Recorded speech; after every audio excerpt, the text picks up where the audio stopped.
Hi mga mahal, ang ating topic ngayon ay tinatanong ni Michael. Ang tanong niya ay, masarap ba sa isang babae kapag hinahalikan ng may bigote ang kanyang bulaklak bago palakpakin? Siya natin pag-uusapan for today's video. Interesado ka bang malaman kung ano ang aking sagot? Please keep on watching para bago yan. Kung bago ka pa lang sa aking channel, please consider to like this video and subscribe my channel.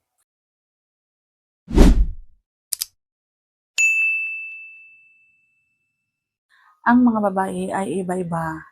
Merong ayaw ng bigote at merong gustong-gusto ng bigote.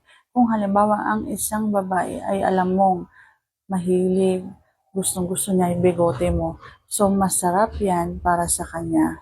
Mababasa mo naman ang isang babae kapag halimbawa gustong-gusto niya ang ginagawa mo. Kapag hinahalikan mo siya tapos ikaw ay may bigote at sarap na sarap siya, alam mo sa sarili mong nasasarapan siya talaga, lalo na ikaw ay may bigote at nakikiliti siya. Pero may mga babae na ayaw talaga ng may bigote. Sasabihin niya sa'yo, nasasaktan naman ako sa bigote mo, alisin mo na nga yun, mga ganon.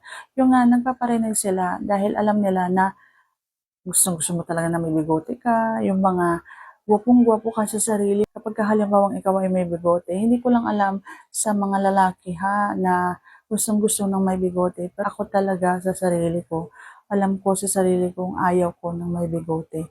Nasasaktan kasi ako, lalo na yung matigas yung tubo ng bigote. Nasasaktan ako dyan. Kaya ayaw ko ng may bigote. Nandun na tayo sa nasasarapan nga ba ang isang babae? Oo, nasasarapan yan kapag gustong-gusto niya. Iba-iba ang mga babae. Hindi pwedeng yung gusto ng isang babae ay gusto rin ng isang babae. Iba-iba po kami. So, sana nasagot ko na tama ngayong tanong. And if you like this video, please consider to like this video and subscribe my channel. Thank you for watching. See you on my next vlog.